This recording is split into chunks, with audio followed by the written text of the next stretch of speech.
Easy கிடையாது. இப்போ ஒரு கல்யாணம் பண்ணுறோம், ஏற்றத்தாழ்வு இருக்கும். ஆனால் எவ்வளோ ஏற்றத்தாழ்வு இருந்தாலும் தன்னோட மனைவியை மகாராணி மாதிரி பார்க்குற குணம் புருஷனுக்கு இருக்கணும். அப்போ தான் அந்த வாழ்க்கை நல்லா இருக்கும். ஏன் தெரியுமா? சொசைட்டியாவே சமுதாயமாகவே ஆணை இப்படியும் பெண்ணை இப்படியும் பார்த்து தான் நமக்கு பழக்கம். அந்த ஆணு தான் அந்த பொண்ணுக்கு அந்த மரியாதையை கொடுக்கணும். அப்போ அந்த வாழ்க்கையே மாறும். உங்களை எப்படி அவள் ட்ரீட் பண்ணணும்னு நீங்கள் நினைக்கிறீங்களோ அந்த மாதிரி நீங்கள் முதல்ல அவளை ட்ரீட் பண்ணணும். அப்போ தான் அது நடக்கும். அது இல்லாமல் நான் சம்பாதிக்கிறேன், நான் செலவு பண்ணுறேன், என் வீடு, உங்கள் வீட்டாளுங்க எப்படி அப்படி நீங்கள் சொல்லிகிட்டே இருந்தீங்கன்னா அவள் வேறு வழி இல்லாமல் உங்களோட வாழ்வாளை தவிர உண்மையாக உங்களை என்றைக்குமே நேசிக்க மாட்டான்.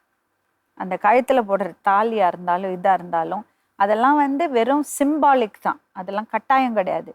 சந்தோஷமாக அந்த பொண்ணு அதை சுமக்கணும்னா, அதை போட்டுக்கணும்னா, கணவர் மேலே அந்த மரியாதை இருக்கணும்னா, அந்த மரியாதையை கணவர் முதல்ல மனைவிக்கு கொடுக்கணும்.